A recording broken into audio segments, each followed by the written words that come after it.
Good afternoon and welcome. I'm Chester Gillis. I'm the Dean of the College and also a fellow at the Berkeley Center. I welcome you to this event and I thank the Berkeley Center for sponsoring it and particularly for organizing it. Tom Banchoff, the director of the center, and Michael Kessler, and the staff of the center who put this together for us. Our speaker today, Joseph Prabhu, and I go back a long way to our time as students at the University of Chicago. You were probably a fellow when I was a student, Yeah, Joseph. right. Joseph is a professor at Cal State University in Los Angeles, but he has also taught at Berkeley and Santa Barbara, Harvard, Occidental, and Boston University, as well as stints in India and Germany. He's been a senior fellow at the Study for the Center for World Religions at Harvard and at the Martin Marty Center at the University of Chicago. Among his professional responsibilities have been the president of the Society of Asian and Comparative Philosophy. He is a member of the Board of Trustees for the Council of the Parliament of World Religions, and he is the program chair of the Philosophy of Religion section of the American Academy of Religion, among other duties.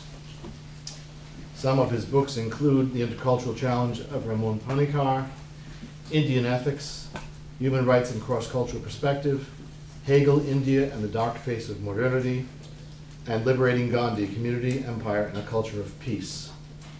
Joseph was educated in Delhi, in economics actually, Yep. and at Cambridge University in philosophy, and at Boston University in philosophy as well.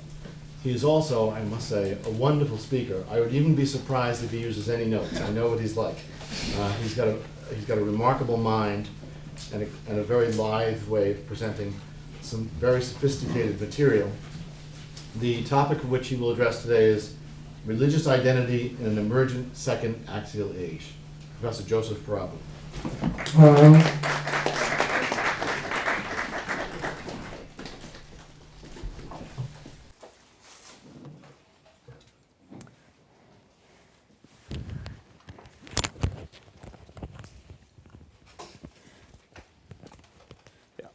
Thank you, Chet, and thank you all for coming on what's turned out to be almost a California day. It didn't begin that way when I set out from Catholic U, but between there and here, there are clearly at least weather changes. Let me give you a sort of brief overview of my remarks because there are actually sort of four sets of remarks, one having to do with what I've called in the title the Second Axial Age, and I'll explain that in a minute. Then having to do with world religions in dialogue with each other. The third being the Parliament of the World's Religions, of which I am an executive member on the executive committee, and the Parliament, as some of you know, is the largest interfaith organization in the world. And finally, I want to say something about religious identity. I can't quite, because of the shortage of time, and also because these are four sets of remarks which I myself am sort of looking for the connections. I think I will move between speaking from a text and sort of more ad hoc remarks, if that's okay. So the broad thrust of the remarks is, I suppose, on the one hand, descriptive, and on the other hand, prescriptive. The descriptive phenomena have to do with various aspects of religious dialogue, and the prescriptive aspects have to do with what challenges are thrown up in these dialogues, and which I think religions and religious practitioners have to address. So now that I've given you that overview, let me start with the first set of remarks. Our time is often described almost in a cliché form as a time of globalization, where the boundaries between cultures are seen as more fluid and permeable than ever before. it has become a truism to say that we live today in a global world. Thanks to the marvels of technology, time and space have been contracted and shrunk, and developments in the farthest corners of the world impact us even in our living rooms. The internet, jet travel, and immigration have all brought us closer together, at least in the sense of physical and commercial proximity. But such proximity does not necessarily betoken a deeper understanding and acceptance of one another, especially those we consider to be culturally and religiously other. Cultures and religions are not monoliths, Samuel Huntington notwithstanding, but highly heterogeneous and permeable entities whose identities and boundaries are always contestable and open to question. I will argue nonetheless that the interconnectedness that is one of the features of contemporary globalization makes religious hybridity and heterogeneity an even stronger feature of the current religious scene. People who with some plausibility consider themselves and are recognized to be Zen Christians or Jewish Buddhists or Sufi Hindus are quite common today. Perhaps an extreme example of this phenomenon is provided by the late Catholic priest Ramon Panikkar, son of an Indian Hindu father and a Spanish Catholic mother, who spent his first 36 years as a rather orthodox Catholic and then left for India, where he spent a good portion of the next 40 years before returning to Europe for the last 20. Describing the arc of his life, he once was driven to write, quote, "I left Europe as a Christian. I found myself in India and Asia as a Hindu. I discovered myself at an even deeper level as a Buddhist without ever having ceased to be a Christian." End of quote. So in the third set of comments, I will look at this phenomenon of which Panikkar, as I say, is perhaps one of the more extreme examples. But I want to start by suggesting, if you want, a rather bold, though it's by no means original, thesis about not just our particular time, but about a certain era, which I, in the title, have called an emergent global axial age. And you'll see why I call it emergent once I've described the features of the first axial age. So this particular set of remarks is called Towards an Emergent Second Axial Age. From the period between 800 to 200 BCE, peaking perhaps around the middle of that period, there was a striking concatenation of religious events and personalities occurring in three geographical regions of the world: China and India, first, second, the Eastern Mediterranean, and third, Greece. In China, Confucius, 551 to 479 BCE, Mencius, 371 to 289, and Lao Tzu initiate the first schools of Chinese philosophy, emphasizing a strong individual and social moral code. In India, the cosmic, sacrificial, and ritualistic traditions of the early Vedas gave way gradually to the mystical, more interioristic ethos of the Upanishads, while the Buddha, 560 to 477 BCE, and Mahavira, the founder of Jainism, founded the Buddhist and Jain dharmas. In roughly the same period in Persia, Zoroaster introduced Zoroastrianism with its cosmic struggle between good and evil spirits. And in the Eastern Mediterranean, the Hebrew prophets, particularly Isaiah, Jeremiah, and Amos, evoked a new moral and prophetic awareness. Finally, in Greece, in that same time period, we witnessed the rise of the Socratic, Platonic, Aristotelian phase of Greek philosophy with a strong moral and socio-political emphasis. It was the German philosopher Karl Jaspers, writing about this period of religious history in his book Vom Ursprung und Ziel der Geschichte of 1949, who coined the term the Axial Period, because according to him, it gave birth to everything which since then humankind has been able to be, and in a sense Jaspers suggests, we are still living off the religious and spiritual capital of these great religious teachers and religious movements. It is in this time span that we meet with the most deep-cut dividing line in history, Jaspers says. Man, as we know him today, came into being. For short, we may style this period the Axial Period. Jaspers' thesis was that this period was instrumental in shaping and determining human consciousness for the next 2.5 millennia. The distinctive mark of the First Axial Age consciousness was that it was personal, self-reflective, and inner-directed, in contrast to the mythic, ritualistic, tribal, and collective forms of consciousness in the pre-axial period.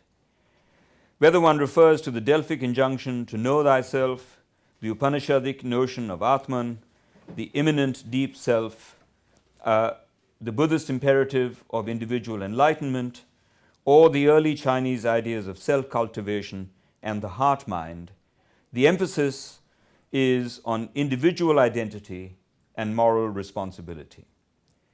This shift of consciousness away from the tribal and the ritualistic to the individual and the moral brought about the growth of interiority and psychological and moral ideas of authenticity, autonomy, and integrity.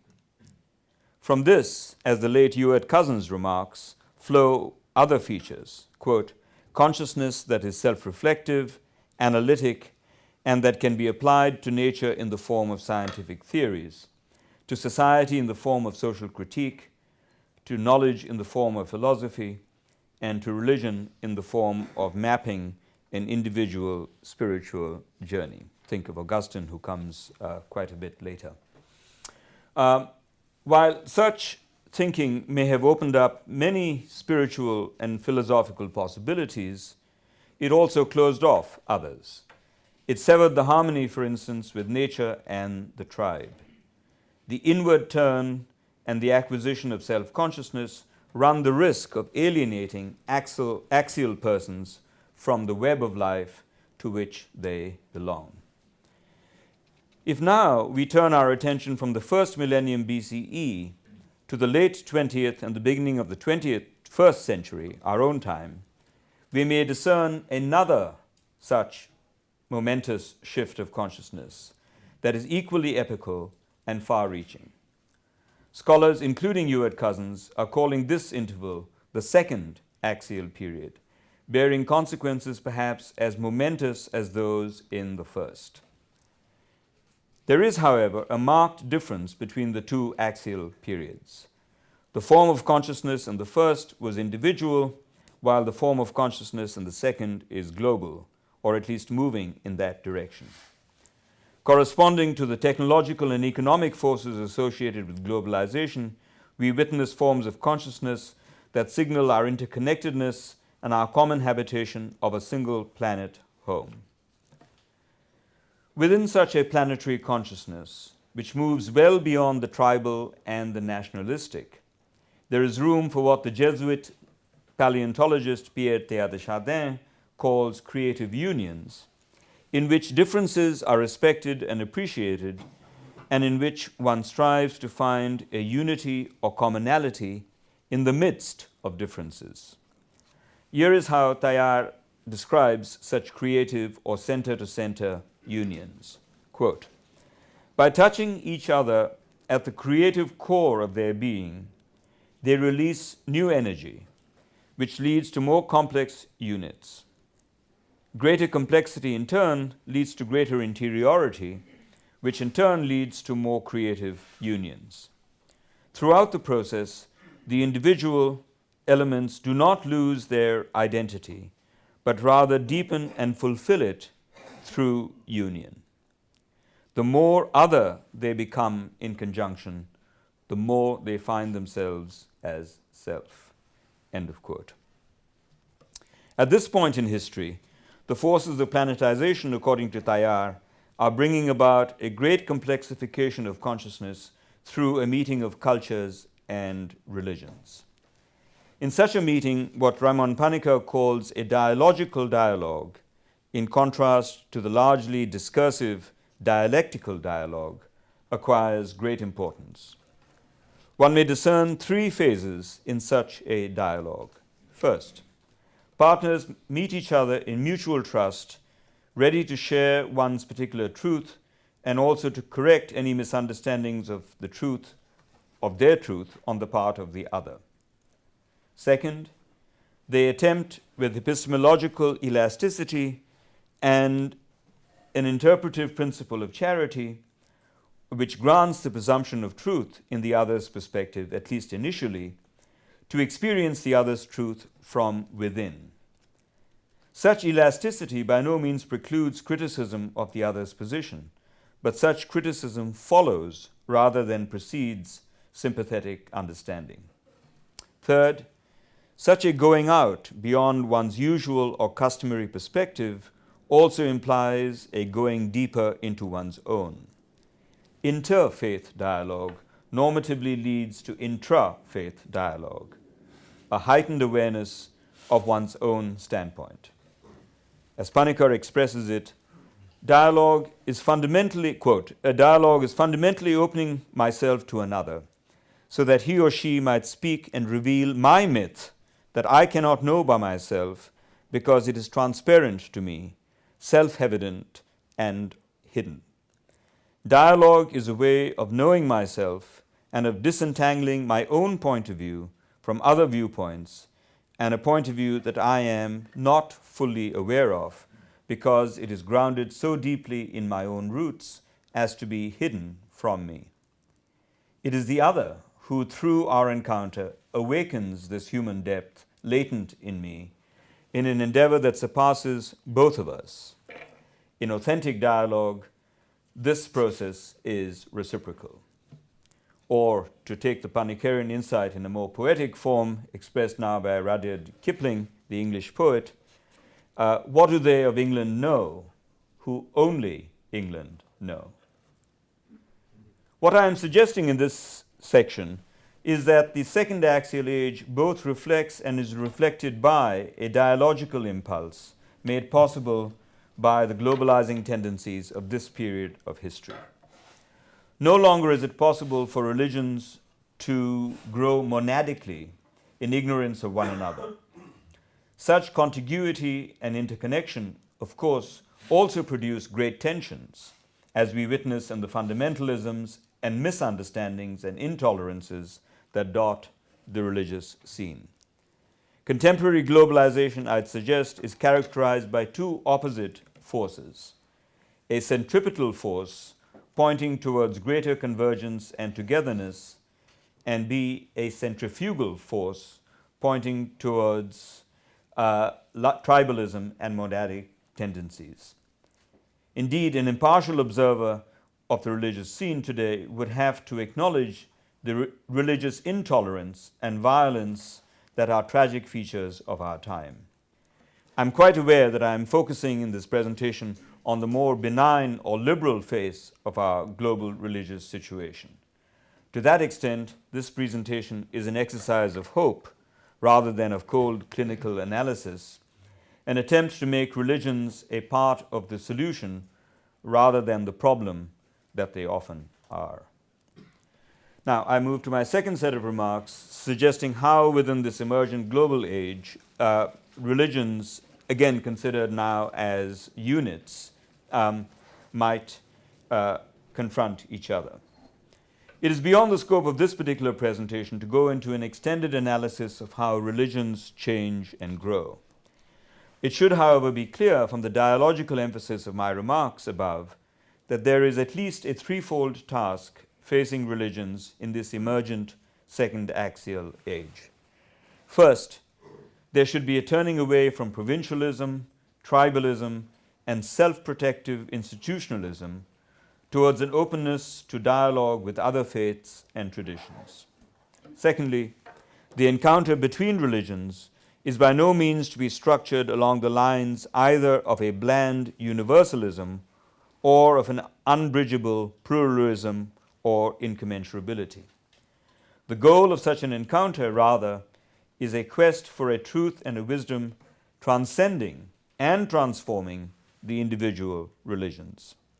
Third, such a coming together of the religions is rendered more urgent by the common problems and challenges that face us in the 21st century.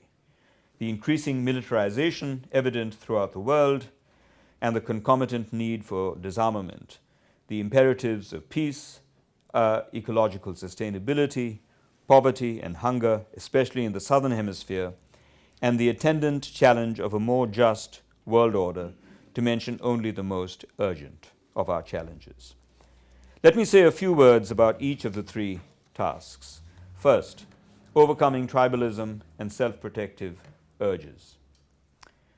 Religious teachings and motifs have always traveled, and religions have influenced each other since ancient times, so that claims of purity and singularity on the part of religions are often quite suspect and, in fact, inaccurate. Wilfred Cantwell Smith, the eminent historian of religions, provides an example, just one, that is apposite in this context. Discussing the spiritual conversion of Leo Tolstoy from a successful worldly figure to a religious ascetic towards the end of his life, Smith documents the importance of one particular story or fable in Tolstoy's life that served as a catalyst for his transformation.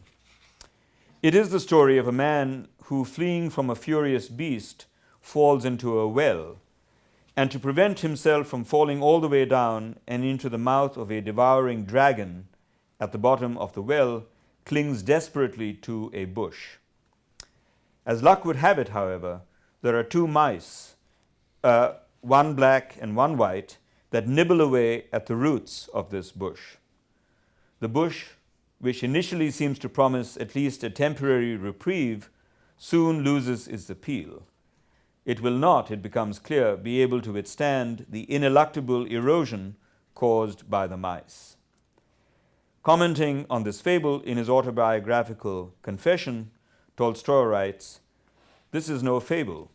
It is a real, unanswerable truth." Smith, in a fascinating narrative, traces the history of this story from an account of the lives of the saints, early Christian saints, Barlaam and Josaphat, in Christian hagiography via Greek, Georgian, and Islamic versions of a story that is ultimately Buddhist in origin. It is, in fact, a retelling of the Buddha's own life story, with the Buddha turning his back on family, riches, and worldly power in his quest for enlightenment. At the time of his renunciation, he was not yet a Buddha or a fully awakened being, but a future Buddha or a bodhisattva. This word, bodhisattva, Smith tells us, appears in the Manichaean version as bodhisaf, in the Arabic version as Yudasaf, in the Georgian as Eosaf, in the Greek also as Eosaf, and in the Latin as Josaphat. This story illustrates in miniature what historians of religion have demonstrated at greater length and in much greater detail, namely the outside influences on each of the world's major religions, so that claims of purity and singularity and a monolithic structure are highly dubious. The overcoming of self-protective institutionalism is as challenging a task as that of transcending provincialism and self-enclosure. The recent history of the Catholic Church in dealing with the child abuse scandals, first by denying such allegations and then in attempting to protect its priests and the institution itself from public scrutiny and accountability, is not an edifying one. It takes a rare degree of courage to put considerations of truth, justice, and rightness over self-protection and institutional survival. Second set of remarks, the basic pattern of contemporary interreligious dialogue. Religious ideas and motifs, as I just indicated in the story, have always traveled. But what the Second Axial Age offers that is new, perhaps, is the possibility of what Teilhard calls center-to-center dialogues, moving beyond the surface to core values, doctrines, and insights of the respective traditions. Such dialogues ideally aim to avoid both a bland universalism of the all religions teach the same thing, or there are many many paths up the very same mountain variety. Both these images ignore or slight the considerable differences that do exist between religions. Thus, while it may be true that the various religions all emphasize love and compassion, there is a significant difference between the different kinds and modalities of love. There is likewise an important distinction between compassion reached through the total extinction of desire, as in Buddhism, and that reached through directing desire to the highest objects, as in many monotheistic faiths, just as there is a difference between Buddhist karuna or compassion and Christian agape. If a facile universalism is one pitfall to be avoided, another is the absolutizing of difference. To say, for example, that notions of God and Buddhist emptiness are quite different is by no means to assert that these differences cannot be mediated. Mediating differences is the productive middle path between eliminating such differences altogether on the one hand and absolutizing them on the other. Mediation allows for a space where one may postulate a certain emptiness in the idea of God, a more apophatic idea of God, and conversely a compassionate or loving and socially engaged aspect of emptiness itself. Buddhist-Christian dialogue, to cite just one example of interfaith dialogue, has indeed moved beyond universalism and particularism and achieved the enrichment and transformation that such dialogues at their best are capable of providing. One could indeed argue that the school of socially engaged Buddhism, where the Buddhist message of compassion and liberation is applied not just to the individual, but also to social ills, is a byproduct of such Buddhist-Christian dialogue.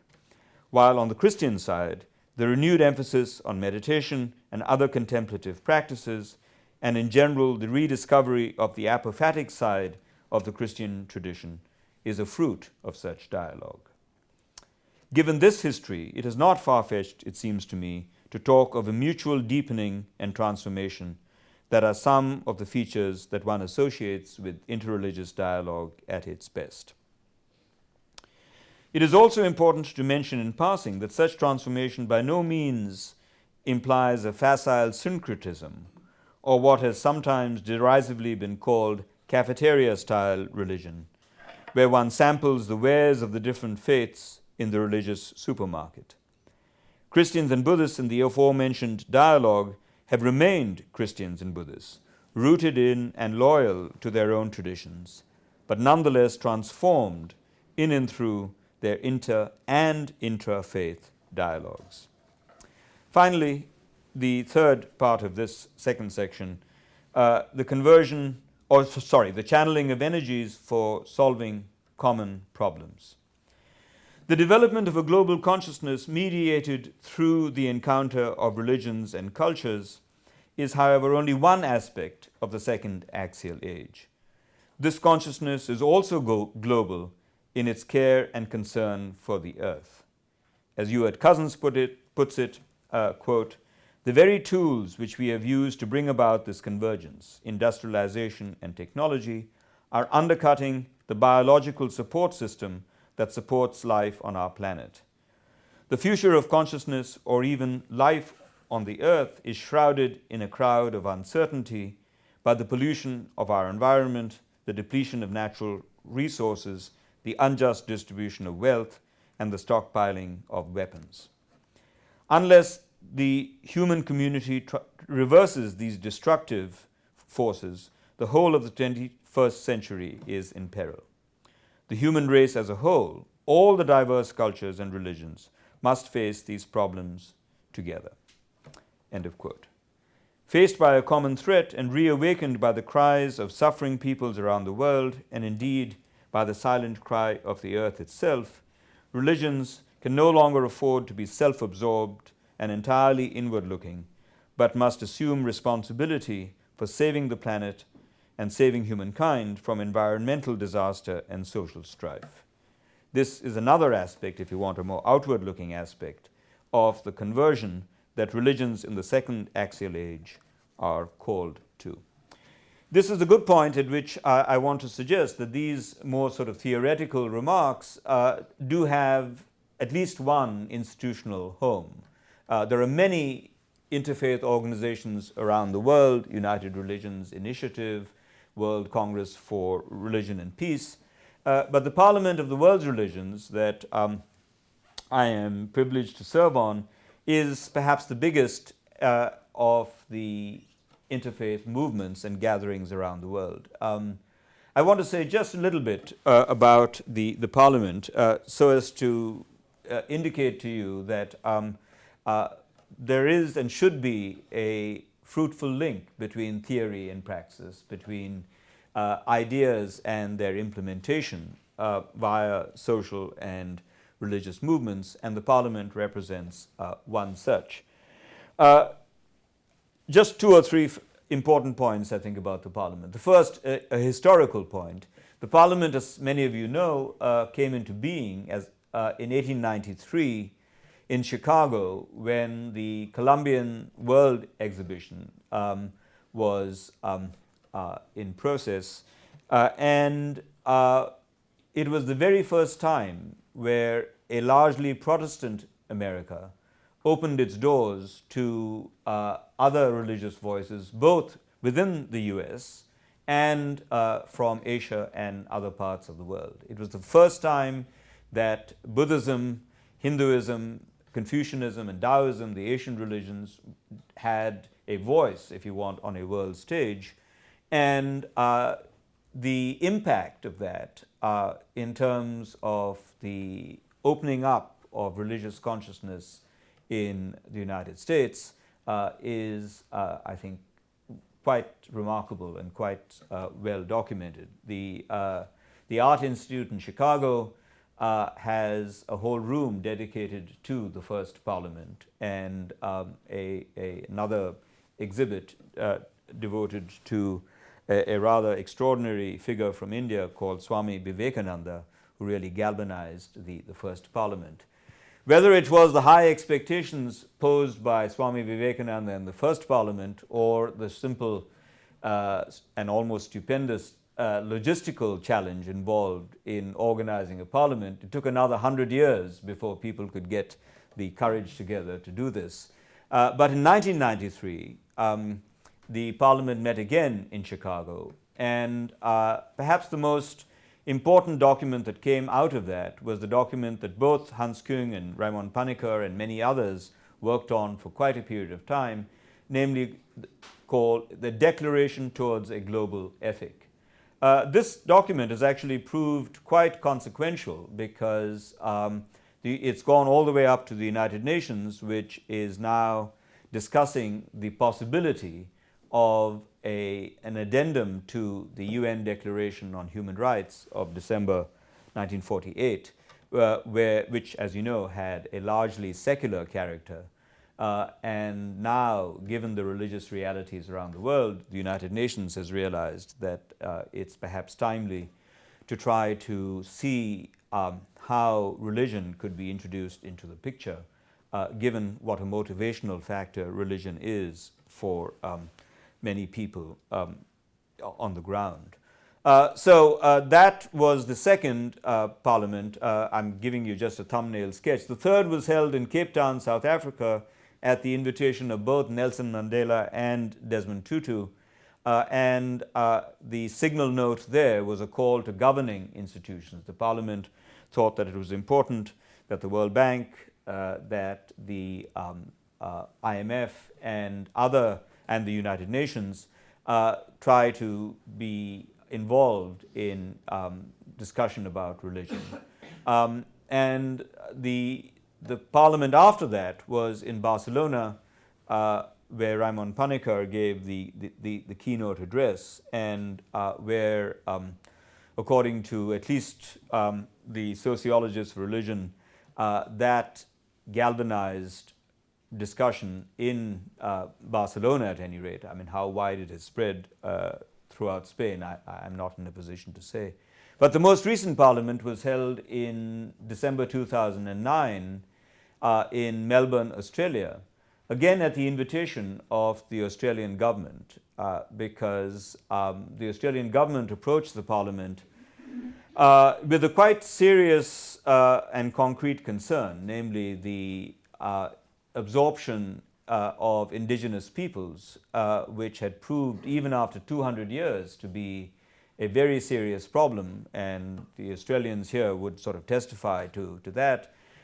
Kevin Rudd, who was at that time the Prime Minister of Australia, spent quite a few days with the Parliament trying to, because in the meantime, the Parliament itself has become a kind of religious Olympics, because there's a lot of bidding now for the Parliament, and Melbourne competed with Delhi, Taiwan, Istanbul, and some other cities for the most recent Parliament in December 2009. But that Parliament proved quite important for indigenous peoples around the world. There were, I think Tom was there, there's some others of you whom I recognize, where again every ceremony at the Parliament in Melbourne started with an invocation of the land and an acknowledgement of the native peoples, and where a mini parliament was assigned to indigenous peoples and talking to each other, and then also, of course, talking to others beyond their particular category. So for that invitation to the Parliament was also followed by a fairly historic event in Australia, namely an apology in Parliament by Kevin Rudd, the Australian Prime Minister, to the indigenous peoples, followed very quickly thereafter by a similar apology by the Canadian Prime Minister in the Canadian Parliament. I'm not suggesting that any of this was directly the work of the Parliament, but I'm just trying to suggest the kind of ethos within which the Parliament functions.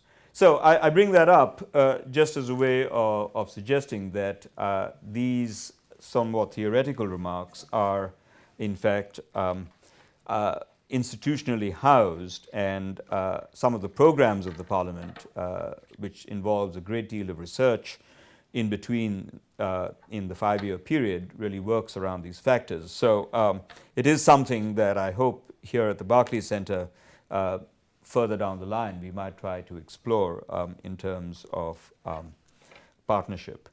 I want finally, because I'm running out of time, to say a little bit about the question of religious identity. And again here I'm going to provide two sets of remarks, but I think you can see the thread of the remarks. I began with the sort of global scene, narrowed it down slightly to the macro scene where religions dialogue with each other, spoke about an institutional home, the Parliament, and now finally I want, if you want, to look more analytically at this phenomenon of multiple religious belonging that is a feature, an increasingly common feature that I just intimated at the very start of my remarks. The contiguity and sheer plurality of religions to be found in major cities throughout the world indicate that in conditions of globalization, it is not just spatial and geographical boundaries that become more fluid and permeable, but also religious boundaries.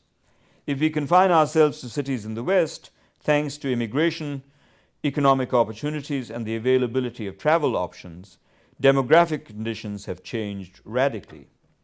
Cities now have highly diverse religious populations.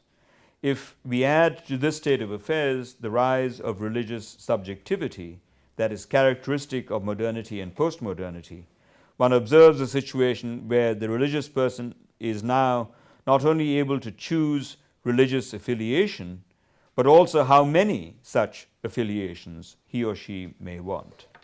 This is the phenomenon known as multiple religious belonging, MRB for short. MRB has a different character and status in East and West. In countries like Japan and India, MRB is quite common. Most Japanese are both Buddhists and Shintoists, while many Indians move freely between Hinduism and Sikhism, or between Hinduism and Jainism. This may roughly parallel the movement within Protestant Christianity, where believers may shift between various Protestant denominations fairly easily, at least compared, let us say, to some religions like Islam and Catholicism, which I'll discuss in a moment.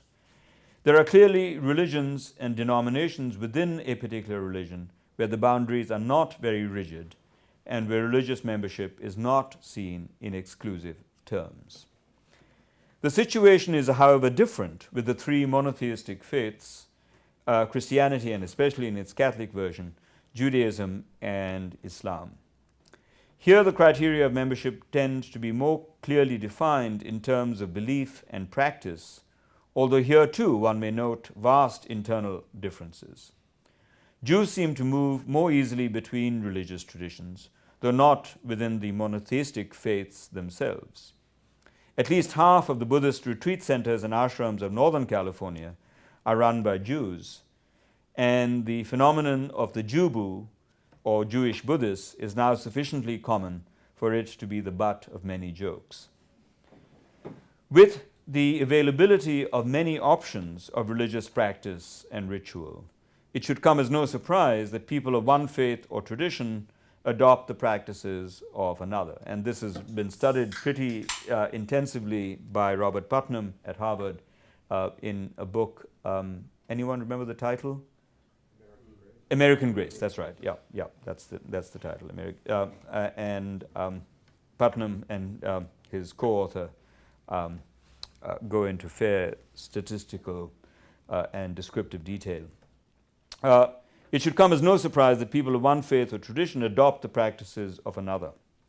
Thus, yoga and meditation have become fairly common across the religious spectrum in the West. There is no problem here unless one belongs to a more fundamentalist denomination of Christianity, Judaism, or Islam. For a follower of one of these traditions to have a Buddhist or Hindu meditation practice. These may often be serious and lifelong habits and allegiances to which the practitioner is both committed and loyal. I want to distinguish such cases from the phenomenon broadly described as New Age, in which the practitioner freely chooses beliefs and practices from various religious traditions based on his or her taste, judgment, or even whim. While this in one sense is clearly a case of MRB, multiple religious belonging, one might in another, perhaps more normative sense, question whether this is a case of belonging at all.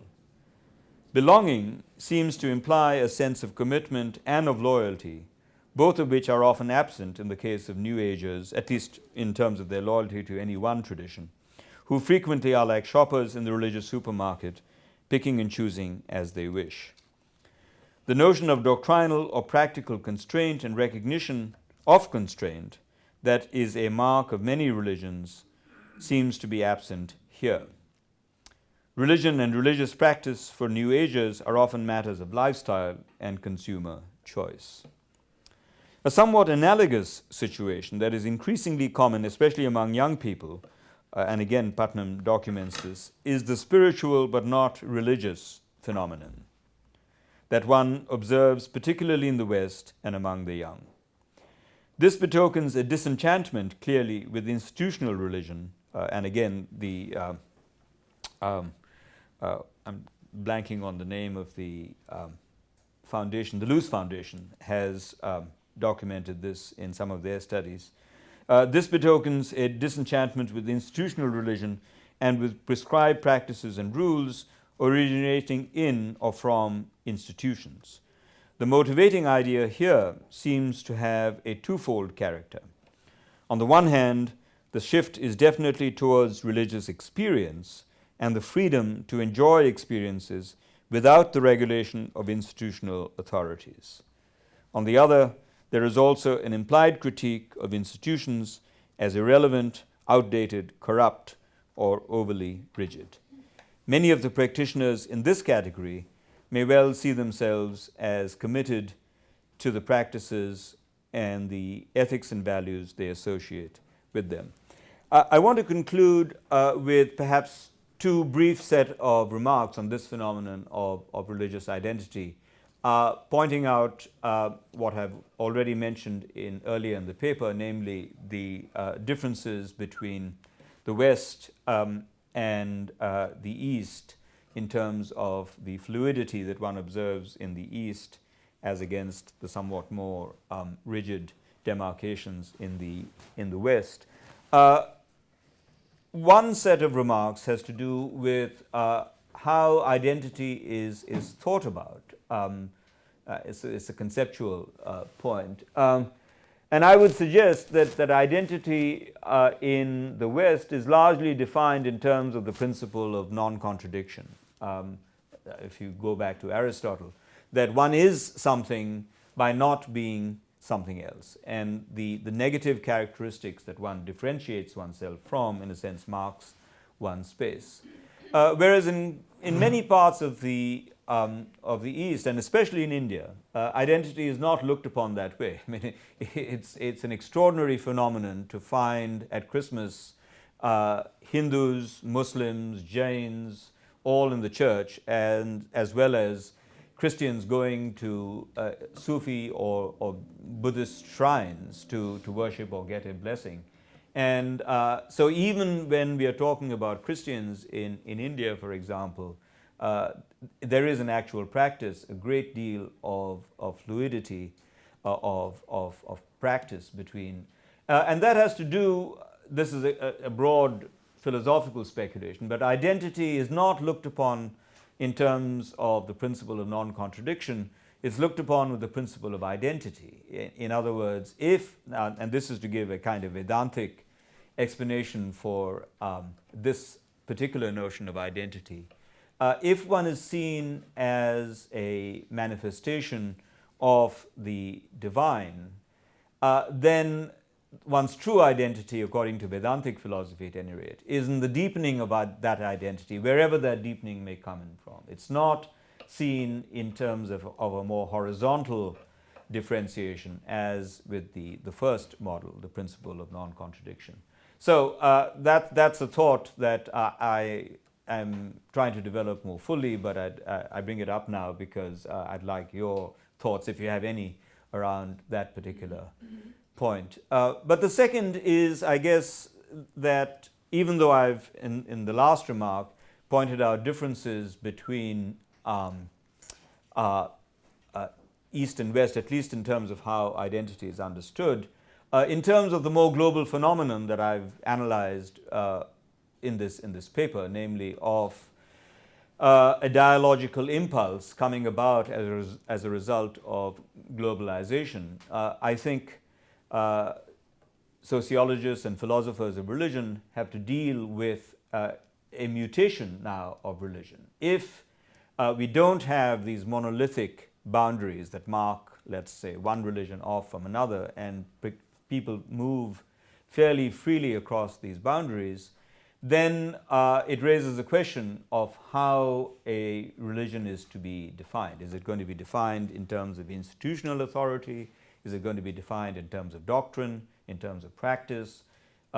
And if in terms of practice, then which practices, and so on. And you see that we are, thanks to the phenomenon that I'm describing, also saddled with a set of attendant problems where the very notion of religion acquires a kind of fuzziness which it did not have before. So I think I'll end there and look forward very much to your remarks.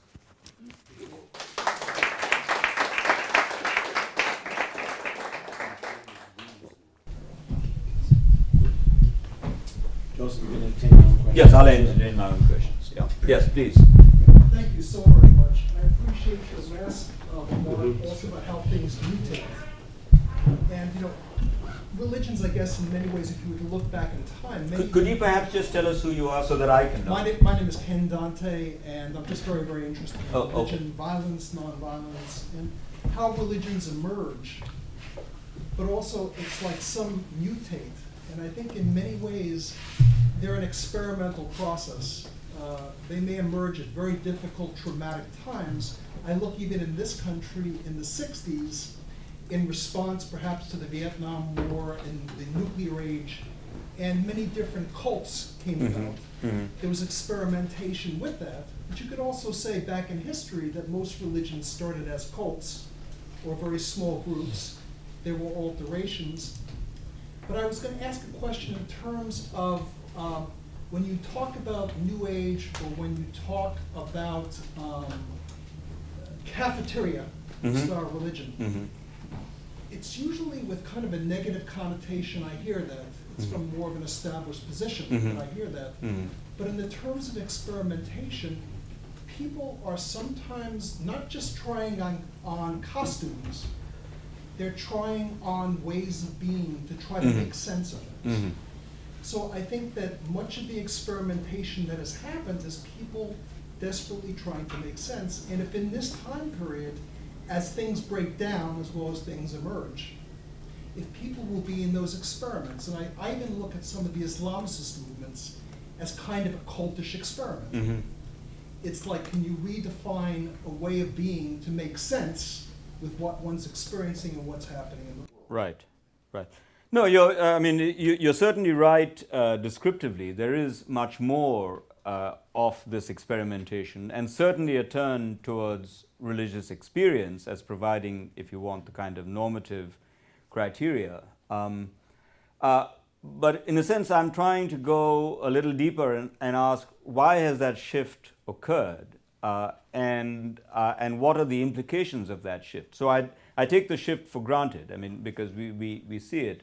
And in a sense, I'm concerned with trying to see what that implies in terms of how religion is structured. So the very permeability and fluidity that you point to implies that, at least for many people, institutional regulation, which was, let us say, an important part in the Middle Ages in Christian Europe, is certainly now less of a factor, at least as far as people's freedom of choice is concerned. You would not have had that in medieval Europe, let us say, this kind of experimentation and this freedom of religious subjectivity to move according to one's religious experience, because institutional authorities sort of mark the boundaries, and there are punishments for crossing those boundaries. Robert Lifton was a psychiatrist who worked with Hiroshima and the death camps. He described something called protean self, meaning that because the times had shifted, people were kind of kinetically trying to move into different meanings just to make sense of it. Yeah. Where the older self, the older regulated self, was more in a universe that seemed to be more static, although I would even question that to give upheaval times.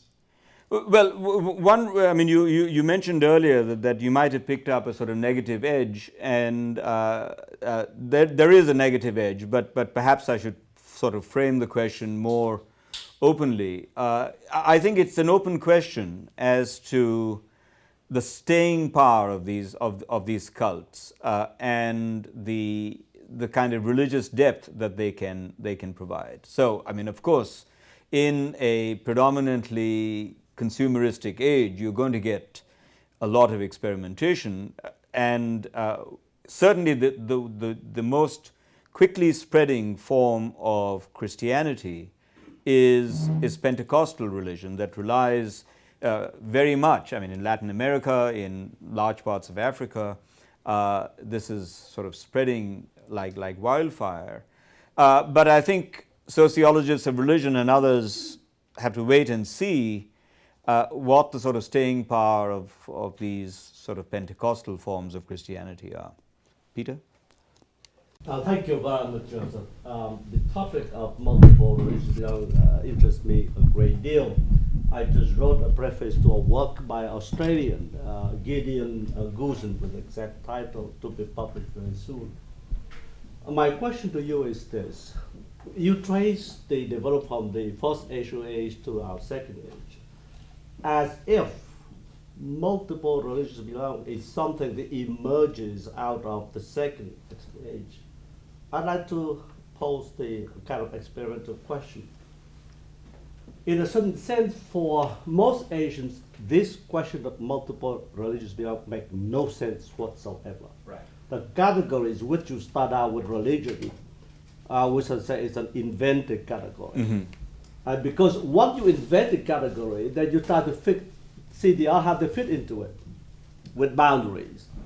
And particularly within Christianity, with the notion of mission, evangelization, baptism, salvation, and all that kind of thing, and then you say who is in, who is out. Right. For most of us, that's the fact of life. We're in and out at the same time. Yeah.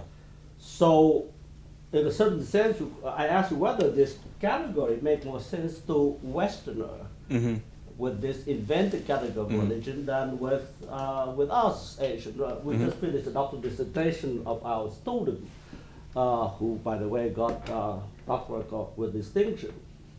And he studied a document in which we talks about the so-called Shanjiao, or Vietnamese Tamjiao. There's no distinction. Tamjiao don't win. Three religions come up the same origin and it was the same end. So for us Vietnamese to be Confucianist, Buddhist, you ask them, they all say, yeah, all three. No problem. And what's the third? Confucianist, Buddhist, and Christian, and Taoist. Okay.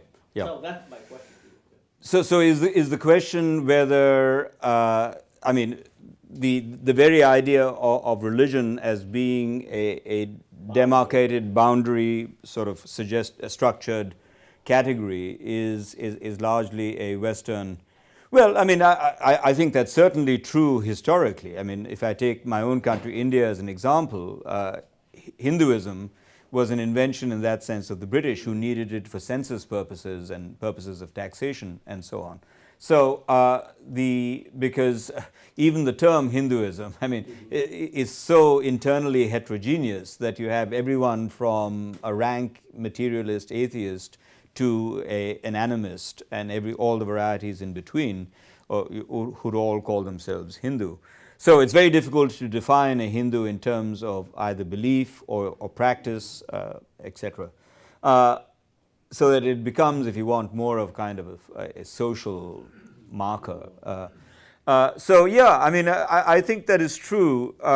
But the reason why I raise it as a question is certainly, you're right. I mean, I grant the point. I mean, it's really addressing certain Western discussions, suggesting that this is not such a big problem, as I said, when talking about Japan and other countries, and why those differences are important. And in that sense, if you want, there is more of the kind of Eastern model, if I might talk in such aggregative terms. There's more of the kind of Eastern sensibility and model happening now in the West, with obvious concerns in certain quarters. Certain people complain, as you know, about relativism and so on. So, yeah.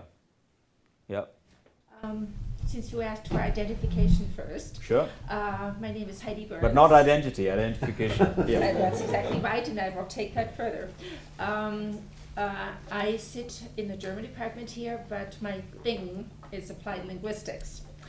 And I find a significant number of parallels here that might be worth looking at. In fact, we just had our big national conference, and one of the big panels was along the issue of language, identity, and subjectivity in a globalized environment, since obviously that's a huge topic for us. The reason why I'm bringing it up is this, that some of the key terms that you mentioned are absolutely central considerations in the discussion of language. The issue of dialogicality is, of course, a central concern. Bakhtin having presented the nicest view, but it is all over the discussion.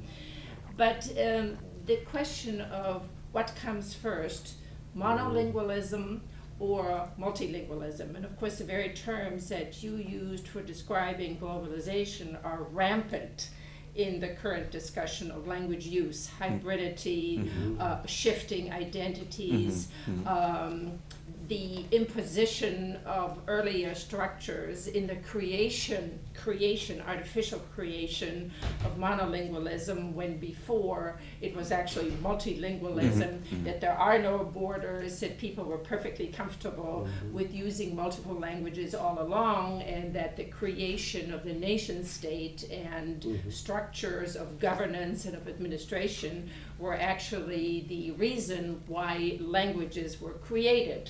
And in many parts of the world, the notions of a single language are just unthinkable, because that's not the way people live. The reason I'm mentioning it is that you, of course, were asking what are the consequences of this. And one of the lengthy discussions in this particular panel was that perhaps one needs to actually leave the notion of identity, even if it's used in plural. We've all learned to use it in plural form. And one of the proposals that was made, and you used the terms interchangeably, and I'd like to query that a little bit, is the notion of subjectivities. Because it is the subjectivities that, of course, do two things. They go to the reality of one's life, and at the same time have a tremendous dynamic attached to them, because they can shift. They can shift in a dialogical exchange with somebody. They can shift in a lifespan. They can shift in various environments and domain of use, and on and on and on. And the consequence of all that with regard to communicative abilities, understanding, and if you want to take it further, to peace, to structures of governance, because they do need to be there, are enormous. Because legal environments, responsibilities, all of those things are attached to certain fixities, even though one understands them flexibly contextualized. So the question that then comes up for us in literacy education, linguistic education, the kinds of behaviors that go with it in a public space are, how do you go about assuring on some level the kinds of fixities that are necessary, that are directly related to language, and you can take them that are directly related to religious practices, while at the same time also educating towards the kinds of flexibilities that are necessary in a globalized environment. And it's that dynamic tension that poses the challenges. Do you first start out, to be quite specific to literacy education, are you better off starting out with a grounding in a certain cultural literacy that is at the same time sufficiently flexible to present the possibility of dialogue right from the beginning, precisely because language is dialogical anyway, you can put that in there? Or are you better off creating these kinds of hybridities, or stating these kinds of hybridities and flexibilities right from the beginning, which has other consequences which might not actually be that good? Yeah. Well, I mean, you raised a lot of questions. One doesn't know where to start. Because there's so many different aspects. I'll perhaps just signal two quite empirical examples. One example that suggests, though I haven't really thought about the sort of parallels on the religious side, is how in a city like mine in Los Angeles, one teaches English to children who don't have English at all as spoken in their families, and whose Spanish, because very often it's Hispanic children who are in this particular context the challenge, whose Spanish itself, because their parents have moved back and forth across the border, is itself looked down upon by those who want to speak the pure language, etc. And so these border people are in danger from both sides, because they sort of look down upon on both sides of the border.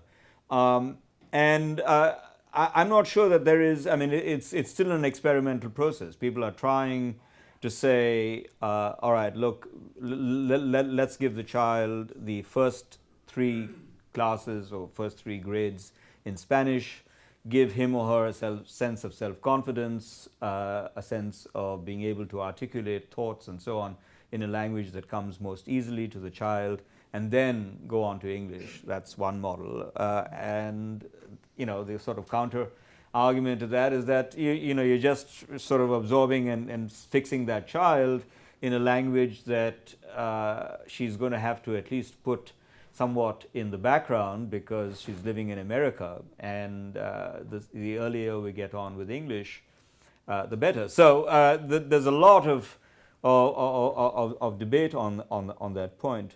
The other thing that I would say about religious subjectivity is a more pronounced shift. It's the same argument that I'm going to make again as I made earlier, namely that Charles Taylor is sort of studied this in his Secularism 3, where he says, well, there's something very special about our time, unlike in previous times, where you have such a space for religious subjectivity, because I think at least in Europe and North America it's true that there is this shift where subjectivity is not as constrained as it was, let us say, in the medieval period,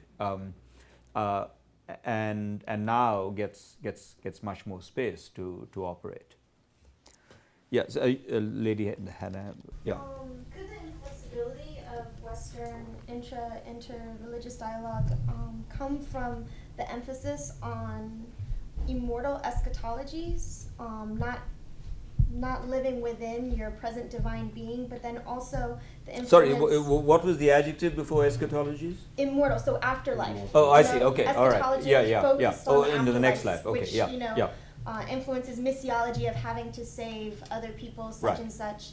But then also we have this still Platonic Aristotelian dualism that separates the soul and the physicality, the flesh of the person. So we become very anthropocentric, and it lacks the holistic understanding of Eastern traditions. I'm getting a Master's of Theological Studies at Wesley Theological Seminary, and so I have mainly a Christian tradition background. So I'm curious to know, is that the case? Is what in particular the case? That because of our Western dualism and need for an afterlife, answers for the afterlife, and then also the need for the categorization of things because of our modern influences, as we're shifting into this postmodern age, is it that Eastern traditions have a easier understanding with this inter-religious dialogue because they lack all the other mess that we have and that we're dealing with in the Western side? Well, again, it's a very broad question, and it's not easy to give any determinate answer because, there are aspects of Hinduism, for example, that are as otherworldly as some forms of Christianity, and not all forms of Christianity emphasize otherworldliness and the next life and the sort of final judgment and eschatological questions as much as let's say those, for example, that are influenced by Buddhism, who says, well, it's right here and now that you have to sort of seek your salvation. So I think it's more productive if one focuses on a particular strand, because there's too much internal heterogeneity within the so-called East and the so-called West to make it an analytically useful category. One uses them as geographical markers, but they really don't have much analytical sort of use. So it's more productive to say, all right, how about Vedantic Hinduism sort of compared with Nietzschean Christianity, let's say. Are those type of bilateral conversations happening? Oh yes, of course. Documents that are coming out? Yes, because one of the points that I'm making is that we simply can't avoid these conversations. They happen, our streets are full of a kind of religious diversity, and just in the interest of survival, and neighborliness, you have to engage in these conversations at various depths, obviously, but some knowledge of the other, I mean, is crucial. I mean, to give you a specific example, all right, after it comes from the Parliament. After 9/11, tragically, many people in their sort of anti-Islamic bias sort of went on a rampage and couldn't distinguish Sikhs from Muslims, and Sikh drivers, poor fellows who wear turbans, were mistaken for Muslims, and some of them were killed. So clearly, I think at various levels, conversation, religious education, religious instruction, especially in a sort of multi-religious, multicultural world, is very important. Chester. Something very particular I'd like you to comment on. I was struck in India, Kerala particularly, but also Madras, the Catholic community there wants a particularity of Catholicism. They build churches like cathedrals with kneelers and all the smells and bells of Catholicism, particularly to differentiate themselves from Hindus and their own native peoples in many ways. Jyoti Sai, the great artist, creates a Catholic church that looks very much like a Hindu temple, and he's criticized for it, saying you can't. What about those communities? What are they doing? Well, it's again a very complex question that has moved through various dynamics, because that question, which is certainly one of the most vital questions, again for survival reasons, has to be sort of nuanced at different periods. Immediately after independence, when some of these sort of religious denominations were being considered for the census and so on, there were some advantages in saying that one is different. One got more jobs, one got more reservations, and so on and so forth, because of so it was very often, as these things are, you follow the money. But then when people said, you guys are lackeys of the British, and you don't even sort of speak the native languages or whatever, if that was the case, then you had the opposite swing, where people said, no, even though we are Catholic, our culture is Indian, and ours is a kind of Indian Catholicism, quite different from, and so that oscillation occurs quite a bit, and in any one community. I mean, Jyoti is a dear friend of mine, and he's because I live in Bangalore, and that construction of the church near the bishops, in fact, it was sanctioned by the bishops to build this little chapel in an Indian style, was in the heyday of what was called inculturation and so on. And now there's quite a mixed set of data on the ground. You can't get just one determinate trend, and there's a kind of sort of contestation where material and historical and other factors sort of so it's quite a muddy phenomenon that one has to study if one wants to get any kind of precision on it. Really sort of break it down into particular period, particular place. Jose. How do you, the word Parliament of Religions, deal with this issue of the fussiness of religion? You said that religion is becoming rather fussy, and obviously we know that it's not only fussy, it's always been fussy, it's a matter of construction. So how do you decide who belongs, who can be admitted, which groups are truly religious, which groups not? Who makes these decisions? How many new religions do you accept in any new version of the word Parliament? How do you deal with those issues? Oh, you put your finger on a perennial problem we don't have any answers. I have to admit, because answers are not easy to come by. Every time we have said, for example, that we want to put up some kind of Hindu offering, 10 different groups come up and say, no, the other groups don't speak for Hinduism, we do, etc., etc. And the Parliament, from bitter experience, has sort of learned to say, look, our work as a Parliament is to offer a safe space where the religious practitioners themselves can, and that's, by the way, a quite valuable service, because outside in the public sphere, there's too much tension and there's too much sort of political agitation that goes up with these discussions. But in the parliament, because there's at least this supposed idea that things are peaceful and discussed in a civil fashion, the idea of saying, well, would a Sufi be considered a Muslim? That's a question that the parliament does not get into because it's an internal Muslim question.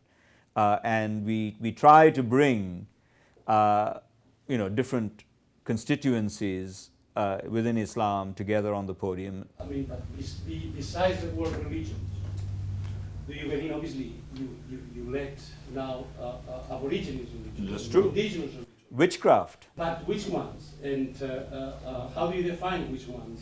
I mean, you had some comment about New Age not being fully religion. Right. Do you let New Age in or not? Yeah. Do you let Vika in or not? Yeah, we do.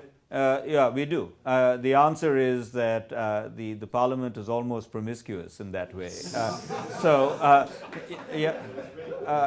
I mean, the idea is within these, but again at cost, because there's some people who, when they see Wiccans, have just walked out. They said, we're not really going to discuss with these people. And one of the tasks of the parliament is to develop, at least for an initial step, a kind of tolerance and a willingness to listen.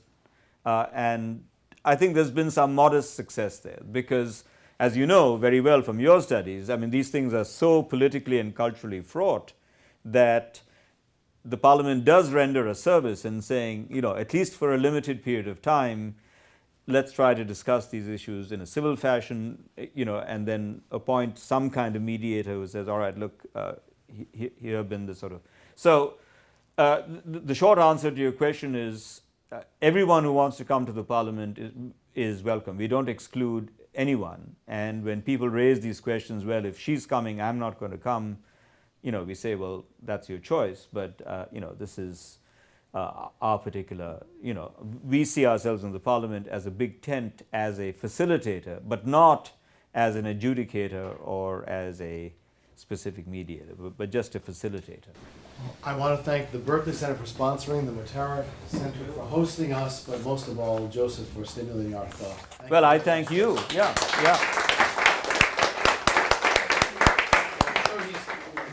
We'll try to give him lunch, but if you want to ask him some questions during his lunch, I'm sure you can. Yes, absolutely. Yep.